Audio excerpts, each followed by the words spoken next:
Red Flags of Emotional Repression Part 88, Contrarianism. I think this is going to be a good one. Well, I disagree. I think this is going to be a crap one. Well, it's a wildly common occurrence. Contrarianism has been on the rise, or at least become more visible in our 21st century's age of information. No, it's not. It's just the opposite. There's very little contrarianism happening these days. Well, this has been my observation and experience from listening to and working with people to resolve their emotional repression and thus their contrarianism. Well, then you just must be crazy and wrong. That last comment makes me think I'm dealing with a reactive contrarian versus a healthy contrarian. Let me explain the difference between the two. Healthy or thoughtful contrarianism, which is grounded in independent and critical thinking, can be a really good thing. It can help challenge the status quo, i.e. people's beliefs, identities, and worldviews that lead them into suffering. I'm somewhat of a contrarian myself, it being part of my job description in KI. Since we believe things and suffer in order to stay emotionally safe, part of my function is to challenge and question those beliefs in order to help people resolve their suffering. Now, what's reactive contrarianism, what underlies and drives it, and how do you spot it like I just did with Earl?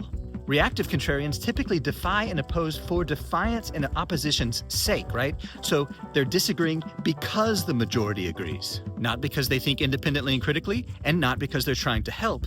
Many times it's because they're trying to hurt because they've been hurt.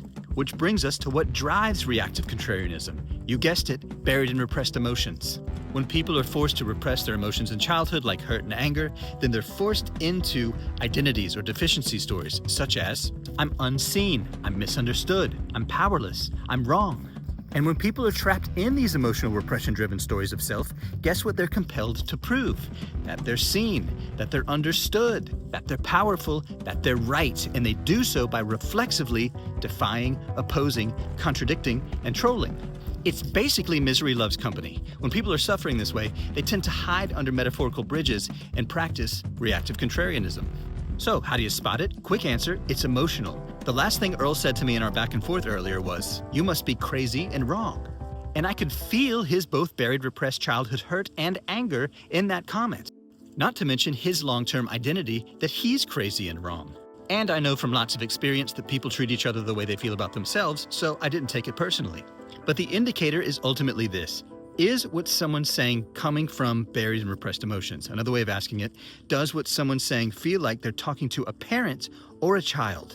Reactive contrarianism will usually feel like a one-up or one-down situation because that's what emotional repression does, and healthy contrarianism will feel like a level playing field. One last way to put it, reactive's aim is suffering, healthy's aim is the end of suffering. Hope this has been helpful, and if you'd like to learn more, tap the link in the caption or the bio.